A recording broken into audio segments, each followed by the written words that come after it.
The member for Richmond has the call. Thank you, Deputy Speaker, and I rise also to speak in support of the Aviation Consumer Protection Bills.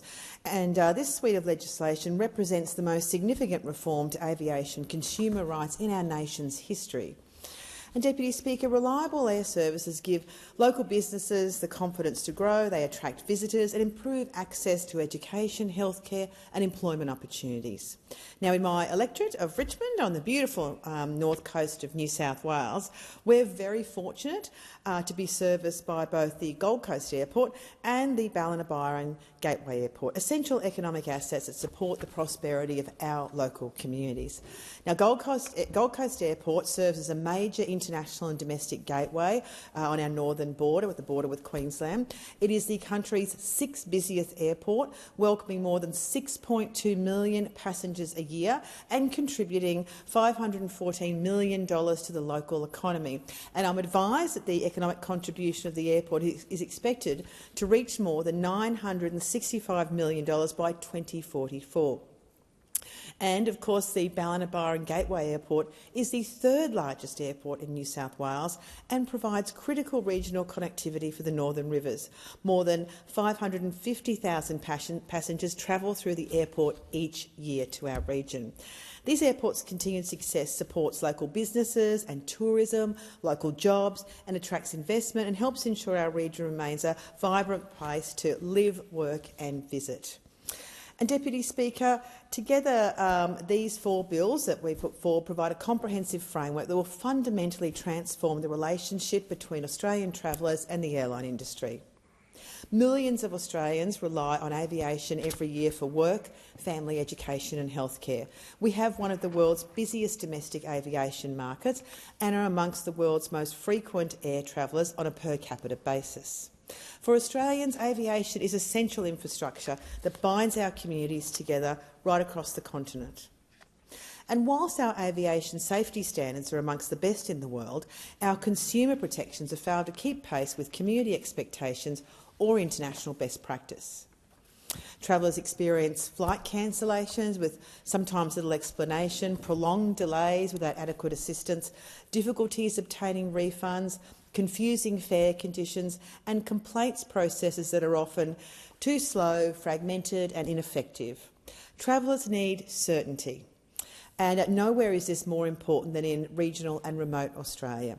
Communities across rural Australia depend on reliable air services for healthcare, employment, tourism and economic development.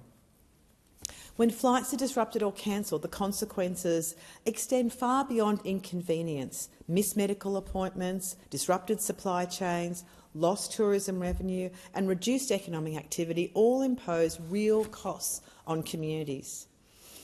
And recent events have underscored how international conflicts can very quickly affect Australians at home. The situation in the Middle East has disrupted aviation, causing flight cancellations, delays and uncertainty for travellers. Many people have been left asking, what are their rights when the travel plans fall through? And indeed, throughout this period, Australia's airlines have been operating under extraordinarily challenging conditions and on many occasions helping Australians to travel and return home safely. Because these disruptions also reinforce the need for stronger consumer protections and clearer rights for every Australian traveller, these bills seek to restore confidence to travellers. They're the result of a very significant consultation and feedback from the aviation sector, consumers, advocacy groups and regulators. At the centre of the legislative package is the Aviation Consumer Protection Bill 2026, which enables the creation of an Aviation Consumer Protections Charter. The Charter will be developed through regulation and contain minimum standards in relation to booking information and assistance, communicating with consumers and complaint handling. Compliance and enforcement of standards in the Charter will be the responsibility of a new Aviation Consumer Protection Authority, a regulatory body that will be established within the Department of Infrastructure, Transport, Regional Development, Communities, Sports and the Arts. The bill also, very importantly, creates an external dispute resolution scheme through an independent aviation consumer ombudsperson scheme. Currently, what we have is an industry-led airline consumer advocate. But we know from the aviation white paper, through feedback from consumers and regulators, that this just has not delivered an effective complaints resolution service. And I know that too from hearing from my constituents who've had issues. Because current consumer protections rely really heavily on voluntary industry arrangements and quite fragmented complaint mechanisms.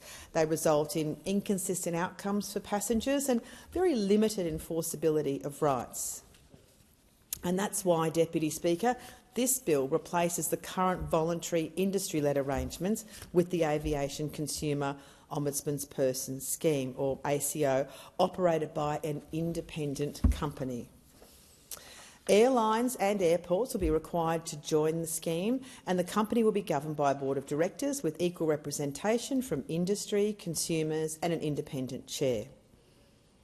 Where a traveller believes an airline or airport has failed to meet its obligations under the Aviation Consumer Rights Charter and they have not been able to resolve the matter directly, they'll be able to take that complaint to the ACO. And that's very important for consumers to be able to do that. And the ACO will have strong powers to investigate complaints, require information from airlines and airports, recommend remedies and facilitate dispute resolution where appropriate.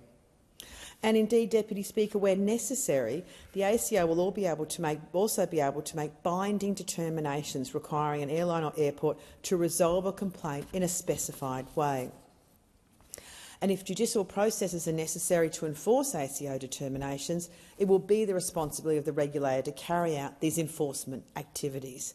So this really is a huge change in terms of responding to consumer concerns.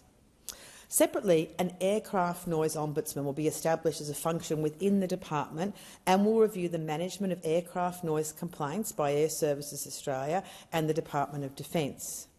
The aircraft noise ombudsperson will provide a dedicated review pathway for complaints relating to aircraft noise management, ensuring independent scrutiny of how these complaints are handled by responsible agencies. And this also is a massive improvement in having that specific aircraft noise ombudsperson in place to address issues that people have in relation to noise. And I know, again, in my electorate that has been an issue over many years.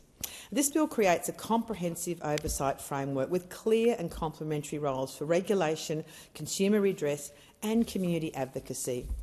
It combines a regulator within the department, an independent aviation consumer ombudsperson and an independent aircraft noise ombudsperson to strengthen accountability right across the aviation sector. Do not underestimate how big a change this is in terms of the regulation and particularly the protection of consumers when it comes to travel. The bill also introduces new transparency measures by requiring airlines to report the reasons for delays, cancellations and other disruptions, information that at the moment can often be quite difficult to acquire. This information will be provided to the department regulator and published for consumers, helping the regulator and the aviation consumer ombudsperson determine whether a disruption was within the airline's control and whether consumers are entitled to support under the Charter itself. The fact is, Deputy Speaker, greater transparency benefits and assists everyone in every sector, and particularly now when it comes to airlines and airports, it will make a huge difference. Consumers gain better information when making travel decisions, governments gain better visibility over systemic issues, industry benefits from increased public confidence. By strengthening accountability and improving consumer confidence, these reforms support not only passengers but also the long-term sustainability of Australia's aviation sector. Also, Deputy Speaker, as part of this suite of bills, the Levy Bill and Levy Collection Bill will enable the administration costs of the new consumer protection functions to be covered by the imposition and collection of levies from industry. The levy ensures that the costs of maintaining a fair and transparent aviation consumer protection framework are shared appropriately across the industry that benefits from increased consumer confidence.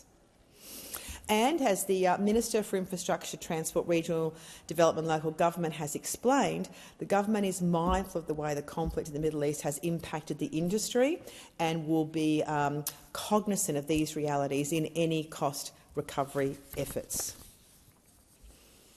And also we have the Consequential Amendments and Transitional Provisions Bill, and it will manage the transitional provisions for the bills, including, importantly, clarifying that an airline that breaches a standard will not have their licence cancelled. And also it manages the transition of the Aircraft Noise Ombudsman from Air Services to the department. And again, don't underestimate what a huge move this is in terms of having that one particular place for noise complaints that people do have. As I said, this has been an issue in my electorate, and I do acknowledge we have had for many years very good community-based representatives in terms of listening to those complaints and being able to forward those on, and I acknowledge the people that have been involved with that for many years. And Deputy Speaker, in conclusion, these reforms also represent a shift in the regulation of consumer protections in aviation. It's a huge shift. Instead of fragmented complaint handling and voluntary compliance, we're establishing an integrated national framework based on enforceable rights, independent oversight and transparent system-wide reporting. And this aligns aviation consumer protections more closely with modern regulatory approaches used in other essential service sectors where baseline protections are available regardless of the provider of those services.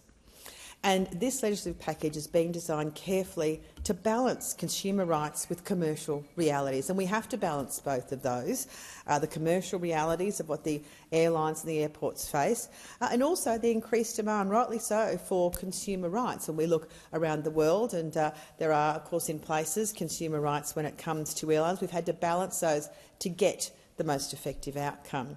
These bills also establish really clear obligations whilst recognise the operational complexities faced by airlines, and it also promotes accountability without imposing disproportionate administrative burdens and creates certainty for both industry and consumers.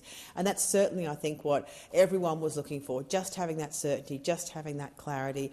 And as I said at the beginning, this is probably the most major reform when it comes to our aviation sector that we've seen in our nation. It will be of benefit to all travellers, and particularly those in regional and remote areas that need that certainty and that clarity.